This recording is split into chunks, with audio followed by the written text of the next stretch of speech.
Now that your husband is gone, you should start thinking about selling the house, my daughter-in-law whispered to me at his funeral, her hand resting lightly on my arm as if she were offering comfort instead of a warning, and I simply nodded. Because that was the moment I realized they had already decided who I was without him. I'm Margaret Whitmore. I'm 72 years old, and I buried my husband of 46 years on a gray Tuesday morning in a church filled with people who spoke softly about his kindness while quietly calculating what would happen next. And I stood there in my black dress, gloves buttoned at the wrist, greeting guests who barely looked me in the eye, as if I had already faded into something secondary, something temporary, something that no longer belonged at the center of the room, and the strangest part was not the grief, not the hollow space beside me where Edward should have been, but the way the atmosphere shifted around me like I had become invisible the moment the casket was closed. The front pew was filled with Daniel and Vanessa, my son and his wife, seated where Edward and I had always sat together, and I was placed just slightly behind them, not by accident but by arrangement. A small adjustment that said everything without needing a single explanation, and when the minister spoke about family, about legacy, about the life Edward had built, I noticed how Vanessa reached for Daniel's hand and squeezed it, as if they were the ones carrying something forward, as if I had already been gently removed from the equation. People approached me with polite condolences, their voices careful, their eyes drifting past me toward my son, and more than once I heard phrases like, "Daniel will take good care of everything," and "It's a lot for him to handle now," and I kept my smile in place. Small and composed, because correcting them would have required a kind of energy I wasn't ready to spend, and besides, I was curious how far this quiet assumption would go. During the reception, I stood near a tall window with a cup of coffee I never drank, watching clusters of conversations form and dissolve, and it didn't take long before I heard Vanessa's voice again, light and confident, telling someone, "Margaret's not really involved in the finances, Edward handled all of that," followed by a soft laugh that suggested reassurance, as if she were explaining a harmless detail instead of rewriting the story of my life, and I noticed how easily people accepted that version, how quickly they nodded and moved on. And I thought about all the years Edward and I had spent building everything together, the long nights at the kitchen table going over numbers, the decisions made side by side, the quiet understanding that never needed to be announced, and how none of that seemed to exist in this new narrative they were creating. Daniel barely spoke to me, not out of cruelty, but out of something worse, distraction, as if he were already occupied with responsibilities he believed had shifted entirely onto him, and when he did glance my way, there was a hesitation in his expression, a flicker of uncertainty that told me he didn't quite know where I fit anymore, and that was when Vanessa stepped in again, her voice soft but firm. "She'll need to downsize soon. It's too much for one person." And I felt the words settle into the room like a decision that had already been made, not discussed, not offered, simply assumed, and I adjusted my gloves, smoothing the fabric over my hands, and gave a small nod. Because there is a particular kind of dignity in not reacting when people underestimate you. Someone handed me a brochure before I left, a glossy pamphlet for a senior living community just outside the city, and I thanked them as if it were a thoughtful gift, slipping it into my purse without looking at it again. And as I stepped out into the cool afternoon air, I paused for a moment on the church steps, feeling the weight of everything that had just happened. Not the loss of my husband, though that was its own quiet ache, but the realization that in a single day, I had been recast in my own life, reduced to a role I had never agreed to play, and I let that realization settle, not with anger, not with fear, but with a calm clarity that surprised even me, because the truth was, they thought I was standing there with nothing. And I knew something they didn't, something I had no intention of mentioning, not yet, not when they were so certain they understood the situation, and as I walked to my car, I allowed myself a small, almost imperceptible smile, because sometimes the most powerful thing you can do is say nothing at all while everyone else reveals exactly who they are. The house felt different the moment I walked back in that afternoon, not because anything had changed, but because I finally saw it without Edward's presence softening the edges, and for the first time in 46 years.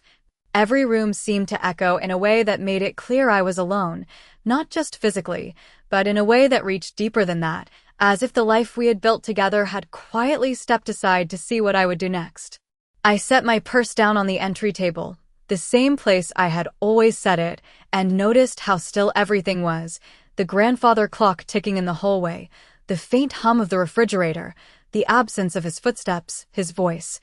The small sounds that had once filled the spaces without me ever noticing them, and I stood there longer than I intended, my hand resting on the edge of the table, letting the silence settle around me instead of pushing it away. In the kitchen, the coffee maker sat exactly where it always had, and I poured myself a fresh cup out of habit more than desire, wrapping my hands around the warmth as I looked out the window at the backyard Edward had spent years tending, the trimmed hedges,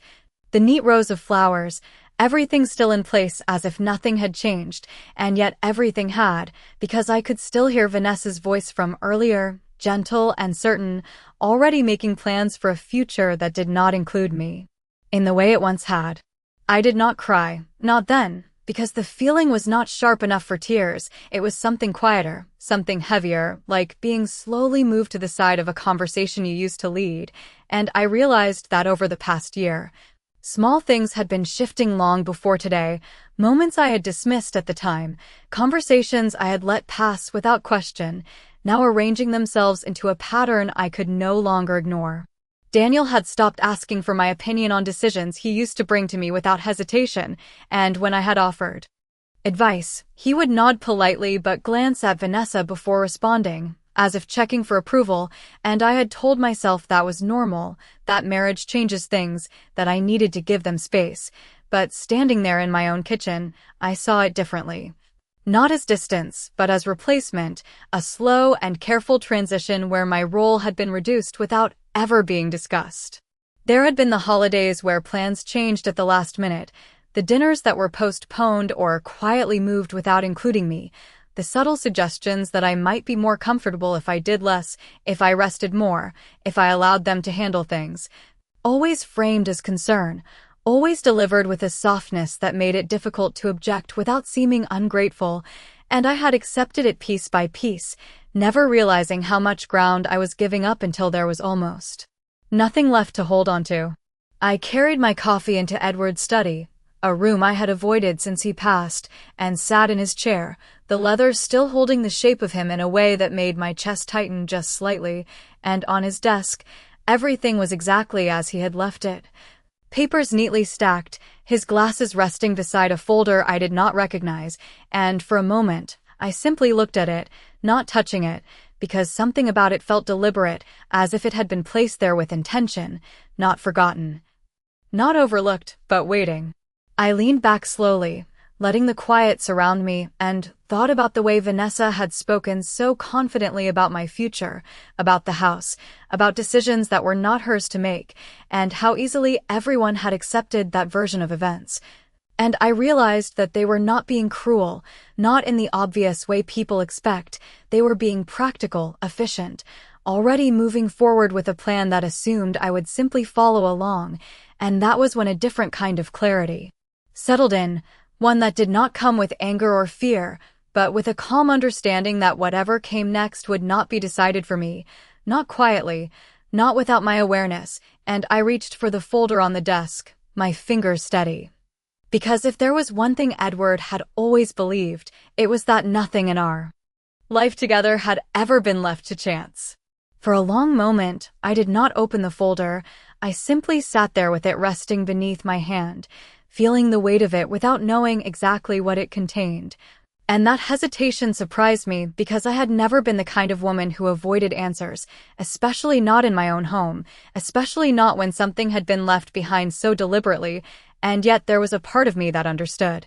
Even before I saw anything, that whatever was inside would change the way I saw everything that had just happened, not just the funeral, not just Vanessa's quiet confidence, but the entire structure of the life Edward and I had built together. When I finally opened it, the The papers inside were neatly organized, each page carefully labeled in Edward's handwriting, the same steady script I had seen for decades. And I recognized enough immediately to understand that this was not something casual or unfinished. This was something intentional, something prepared long before today, and I began to read slowly, line by line, not rushing, not skipping ahead, letting each detail settle before moving to the next, because Edward had never been careless with anything that mattered, and this clearly mattered. The first few pages outlined accounts I was already familiar with, our shared savings, the investments we had discussed over the years, but as I turned the pages, the structure shifted. The language became more formal, more specific. And I saw words that had never come up in any of our conversations: trust agreements, beneficiary designations, controlling interests, and I felt a quiet stillness settle over me, not confusion, but recognition. As if something I had always known was there had finally been placed in front of me in a way I could no longer overlook. I reached the section that detailed the trust itself, and that was when I understood why Edward had always insisted on handling certain things personally, why he had sometimes asked me to sign documents without going into detail, not out of secrecy, but out of a kind of protection I had not fully appreciated until now. And I read the number twice, not because I could not believe it, but because I wanted to be certain I had not misread it. $28 million, held in a structure that placed full control in my name, not shared, not conditional, not something that passed through anyone else first, but something that belonged entirely to me. I sat back slowly, the paper still in my hands, and for a moment, the room seemed even quieter than before, as if the house itself were waiting to see how I would respond. And I thought about the conversations I had overheard earlier, the assumptions, the careful plans being made on my behalf, the way Vanessa had spoken about my future as if it were already decided, and I realized that none of them had any idea this existed. Not Daniel, not Vanessa, not anyone at that church, and that realization did not make me feel powerful in the way people might expect. It made me feel clear, because suddenly everything made sense, not just what they had said, but why they had said it with such certainty. I placed the papers back into the folder carefully, aligning the edges the way Edward always had, and set it down on the desk in front of me, not hiding it, not locking it away, simply returning it to the place where it had been left for me to find.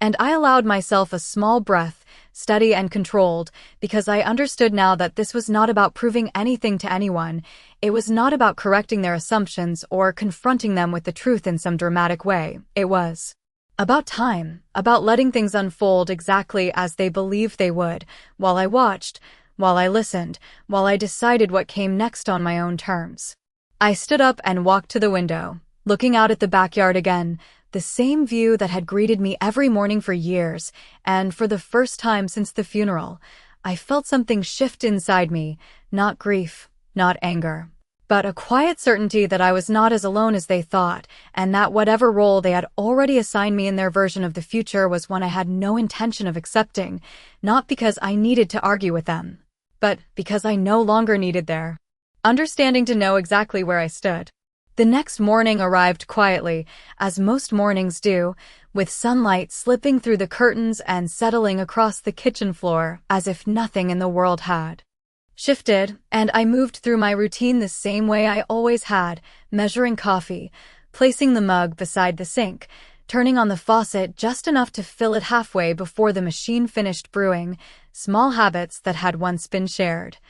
now carried out alone but still intact, still steady, and I found comfort in that consistency because it reminded me that not everything had been taken from me, not everything had been rewritten by someone else's assumptions. I sat at the table with my coffee and listened, not for voices that were no longer there, but for the rhythm of the house itself, the clock, the faint creak of the floorboards, the distant sound of a car passing outside, and I let myself think about Edward. Not in the way people had spoken about him at the funeral, polished and simplified into something easy to remember, but in the real way, the way he had been when no one else was watching, methodical, careful, always 3 steps ahead of whatever situation we were facing, and I began to see him differently now, not just as the man I had loved, but as someone who had anticipated a moment like this long before it arrived. There had been signs, small ones I had overlooked at the time, the way he had insisted on reviewing documents more frequently in the past few years, the quiet phone calls in his study that he would end when I walked in. Not because he was hiding anything from me, but because he had already decided what needed to be done and did not want to burden me with details until they mattered. And I remembered once asking him why he was so particular about certain things, why he would double-check accounts we had already gone over together, and he had smiled in that calm way of his and said, because one day, you should never have to ask anyone for permission, and at the time I had laughed it off, thinking he was being overly cautious, thinking we would always be side by side making those decisions together. I set my cup down and looked around the kitchen again, seeing it not as a space that had been left behind, but as something that still belonged to me in a way that no one else seemed to understand, and I thought about Daniel, about how easily he had stepped into the role Vanessa had outlined for him, not out of malice, but out of habit, out of trust in the person he had chosen to build his life with. And I realized that he had not questioned her because he had no reason to, because the version of me she presented was not one he had ever stopped to examine, and that realization did not make me angry, it made me patient. Because I knew that confronting him now would not change anything, not yet, not while he still believed he was acting in my best interest. Later that afternoon, the phone rang, and when I saw Vanessa's name on the screen, I let it ring twice before answering, not out of hesitation, but because I wanted to hear her voice without rushing to meet it, and when I picked up, she sounded exactly as she had the day before, composed, thoughtful, already moving forward. Margaret, I have been thinking about everything, and I really believe it would be best if we start looking at options for you sooner rather than later, her tone gentle, almost concerned, as if she were offering guidance instead of direction, and I listened without interrupting, without correcting, allowing her to lay out her plan in full, the suggestions about selling the house, about simplifying my life, about making things easier, all carefully framed as kindness, all based on the same quiet assumption that I had nothing left to manage on my own. When she finished, there was a brief pause, the kind that usually invites agreement, and I let it linger just long enough before responding, my voice even, measured. That sounds like something we can discuss soon. And I could almost hear the satisfaction in her silence, the confirmation she was looking for, and we ended the call with the same polite exchange we had always used, as if nothing had changed, as if everything was exactly as she expected it to be. And when I set the phone down, I did not feel overwhelmed or uncertain. I felt certain of something else entirely, that the path they believed I would follow had already been drawn without me, and that for now, the most effective thing I could do was to let them believe it would unfold exactly that way. 2 days later, Daniel came by the house without calling first, something he had not done in years, and I knew immediately that the conversation Vanessa had started was already moving forward, not because he had made his own decision, but because he had been guided carefully toward one. And I watched him from the kitchen window as he walked up the driveway, his posture slightly tense, his steps slower than usual, as if he already sensed that something about this visit would not unfold as easily as he expected. When I opened the door, he smiled, but it was the kind of smile that arrives before the words, not with them, and I stepped aside to let him in, offering him coffee the same way I always had, keeping everything familiar. Because familiarity has a way of revealing discomfort more clearly than confrontation ever could. He sat at the kitchen table, glancing around as if noticing the house for the first time, and I could almost hear Vanessa's voice in the background of his thoughts, reminding him what needed to be said, how it needed to be framed, and when he finally spoke, his tone was careful, measured. Mom, Vanessa and I have been talking, and we really think it might be time to start making some changes that would make things easier for you, and I nodded slowly, not because I agreed, but because I wanted him to continue without interruption, to lay out the full version of what he believed was best before I responded. He went on to explain, repeating many of the same points Vanessa had mentioned, the size of the house, the maintenance, the idea of simplifying things, of making sure I would be comfortable. And I noticed how he avoided looking directly at me when he spoke about selling the house, as if that part of the conversation carried a weight he was not entirely comfortable holding, and when he finally paused, waiting for my response, I folded my hands in front of me and asked a single question, my voice calm, steady, and what would happen after that? He hesitated, just for a moment, and then answered with the kind of certainty that does not come from experience, but from reassurance. We would help you find something smaller, something easier to manage, and we would take care of everything else. And there it was, the assumption. Again, not just that I needed help, but that I would accept it without question, that I would step aside and allow them to take control of what had always been mine. I leaned back slightly, studying his expression, and for the first time since the funeral, I saw something beneath the surface, not confidence, but uncertainty, a small fracture in the narrative he had been given. And I realized that he was not entirely convinced of what he was saying. He was simply repeating what made the most sense to him based on what he had been told. That sounds very thoughtful, I said quietly, and I watched as relief flickered across his face, the tension easing just enough for him to believe the conversation was going in the direction he expected, and we moved on to other topics, small things, familiar things, as if the future of my life had not just been outlined over coffee. After he left, I did not sit down immediately. I remained standing in the kitchen, looking at the chair he had just occupied, and I thought about how easily decisions can be made for someone when they are no longer seen as the person who built everything, but as the person who simply remains after it has been built. And I walked back to Edward's study, not out of habit this time, but with intention, opening the folder again, reviewing the documents with a different kind of focus, not discovery, but confirmation, and I saw more clearly now how everything had been structured, how the ownership had been arranged, how the authority rested exactly where Edward had intended it to. And I realized that the conversation I had just had was not something I needed to correct immediately, it was something I needed to understand fully, because the more certain they became in their assumptions, the clearer their expectations would be, and the easier it would be for me to decide when to step forward, and when to remain exactly where I was, letting them believe they were guiding the outcome while I quietly held every piece that truly mattered. The following morning, I did something I had not done in years. I called someone Edward trusted, not a friend, not family, but someone who understood the language he had been speaking in those final months, someone who would not soften the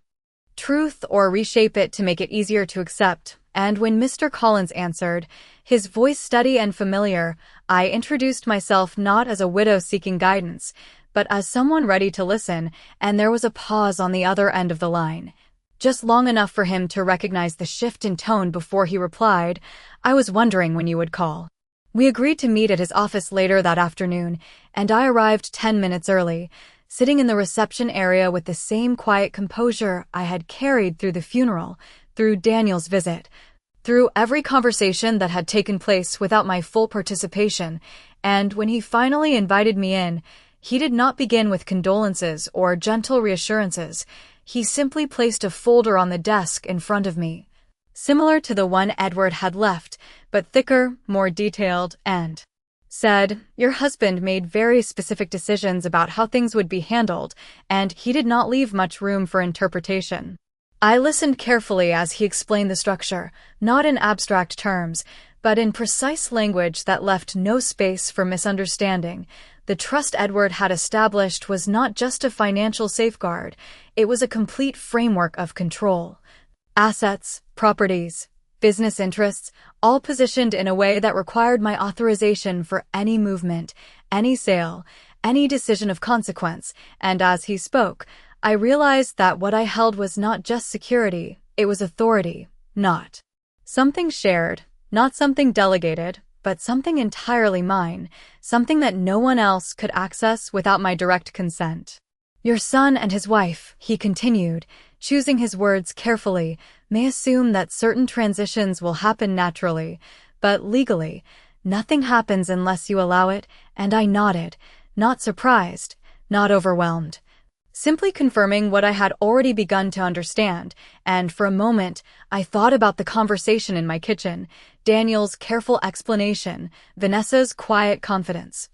and how neither of them had any idea that every plan they were making rested on a foundation they did not control. I asked a few questions, not because I doubted what he was saying, but because I wanted to hear it from someone who dealt in facts, not assumptions, and each answer came back the same way, clear, direct, leaving no room for doubt. And when the meeting ended, he did not offer advice. He did not suggest what I should do next. He simply said, "Whatever you decide, make sure it is your decision," and that was the only guidance I needed. On the drive home, I did not rush. I did not replay the conversation in my head the way people often do when they are trying to process something overwhelming. Instead, I let the clarity settle in quietly. The understanding that nothing had been taken from me, nothing had been lost in the way they believed, and that the position I stood in was not one of dependence, but of choice, and that difference mattered more than anything else. When I walked back into the house, everything looked the same, the furniture, the light, the quiet, but it felt different now, not because something had changed, but because I had, and I moved through the rooms with a steadiness that had not been there before, not defensive, not reactive, simply aware, and I realized that the next time Daniel or Vanessa spoke about what should happen, I would not need to interrupt them, I would not need to correct them, I would only need to listen, because the more certain they became, the more clearly they would reveal exactly how far they intended to go, and the easier it would be for me to decide when to stop them, not with raised voices or arguments, but with something far more final than that. By the end of that week, the conversation stopped being subtle, not because anything had changed on my end, but because certainty has a way of making people bolder. And Vanessa had reached the point where she no longer felt the need to disguise her intentions behind suggestions or concern, and instead began speaking in terms that sounded less like options and more like plans already set in motion. She called me again on Friday afternoon, her tone brighter than before, almost efficient, as if she were checking items off a list, and she said, "Margaret, I have scheduled a consultation with a real estate agent for early next week, just to explore what the house might be worth in the current market," and I let a small pause settle before responding, not because I was surprised, but because I wanted her to hear her own words without interruption, to understand how far she had moved from asking to deciding. "That sounds very organized," I replied, my voice even, and I could hear the satisfaction in her breath, the quiet confirmation she had been waiting for, and she continued without hesitation, explaining timelines, possibilities, the advantages of acting quickly, all framed as efficiency, as practicality, as if the house had already become an asset to be managed rather than a home that still belonged to someone who had not agreed to any of it. That evening, Daniel arrived again, this time with printed papers in his hand, and I recognized the pattern immediately, the shift from conversation to documentation, from suggestion to structure. And he sat across from me at the kitchen table with a seriousness that did not quite match the situation he believed he was managing, and he said, "Mom, we just want to make sure everything is handled smoothly. There is no pressure, but it helps to start early." And I nodded once more, not encouraging, not resisting, simply allowing him to continue. He laid out the documents in front of me, estimates, preliminary evaluations, nothing binding, nothing final, but enough to create momentum, enough to make it feel as if the process had already begun. And I noticed how carefully he avoided using certain words: sale, transfer, ownership, replacing them with softer terms, transition, adjustment, planning, and I understood that this was not deception, it was reassurance. The kind people offer when they believe they are doing the right thing, even if they have not taken the time to confirm whether it is actually theirs to decide. "We can go through everything together," he added, sliding one of the papers slightly closer to me, and I looked down at it without reaching for it, letting my hands remain still on the table, because sometimes the absence of action says more than any response could.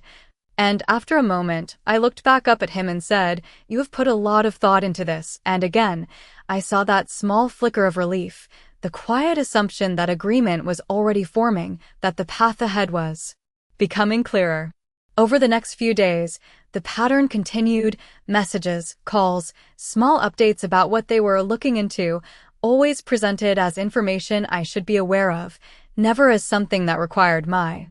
approval, and I responded the same way each time, calm, attentive, never dismissive, never confrontational, and with each exchange I saw the confidence grow, not just in Vanessa, but in Daniel as well. As if the lack of resistance confirmed everything they believed about my situation. What they did not see, what they could not see, was that I was not following along. I was observing, not reacting, but collecting, not resisting, but understanding, and I began to notice details that had been easy to overlook before. The way Vanessa spoke about the house as if it were already detached from me, the way Daniel framed decisions as if they had already been agreed upon, the way both of them moved forward without ever asking a direct question, because questions allow for answers. And answers allow for control, and they believed control had already shifted. On Sunday morning, I walked through the house slowly, not out of nostalgia, but with intention, noting each room, each detail, not as something I was preparing to leave behind, but as something I was confirming still belonged exactly where it had always been. And when I reached Edward's study, I paused in the doorway, looking at the desk, the folder, the quiet order he had left behind, and I understood that everything was unfolding exactly as it needed to, not because they were guiding it, but because they were revealing it, and the more they moved forward with their assumptions, the more certain I became of one thing, that when the moment came, I would not need to argue, I would not need to explain, I would only need to speak once, and that would be enough. By the following week, the pace shifted again, not dramatically, not in a way that would alarm anyone on the outside, but in small, deliberate steps that revealed just how confident they had become, and it started with a message from Vanessa on Monday morning. Not a question, not even a suggestion, but a confirmation. The agent will be here Wednesday at 10. It should only take about an hour, and I read it once, then again, noticing how the language had changed entirely, how there was no longer any space for my input, only the assumption that I would be present, that I would comply, that the house was already transitioning from something I owned to something they were managing. I did not respond immediately. I set the phone down and continued with my morning, pouring coffee, opening the curtains, moving through the same routine that had carried me through the past few days, because urgency belonged to them, not to me. And when I finally replied, my words were simple, I will be here, and that was all, no agreement, no objection, just acknowledgement, and it was enough for them to proceed exactly as planned. Wednesday arrived quietly, the way all decisive days do, without announcement, without drama, and I was already seated in the living room when the doorbell rang, the folder from Edward's study resting on the table beside me, not open, not displayed, simply present, and when Vanessa entered with the agent, she moved through the house with a confidence that bordered on ownership, pointing out features, discussing updates, speaking in terms that suggested familiarity rather than permission, and I watched her carefully, not with judgment, but with clarity, noticing how easily she stepped into a role that had never been hers, how naturally she spoke about timelines and possibilities as if they had already been agreed upon. Daniel followed behind them, quieter than usual, his expression more reserved, and I could see that same hesitation I had noticed before, the small awareness that something about this process felt incomplete, but not enough to stop it,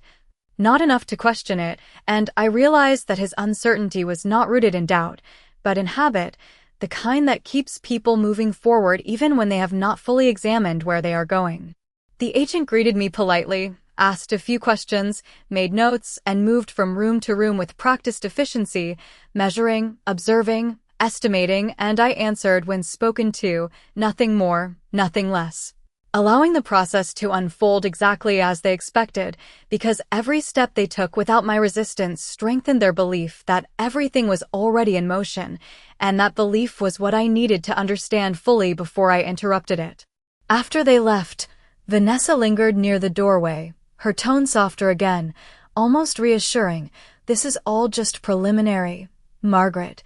We are just gathering information, and I nodded once more, meeting her gaze without offering anything she could interpret as agreement or refusal, and she smiled, satisfied, before stepping outside, already moving on to whatever came.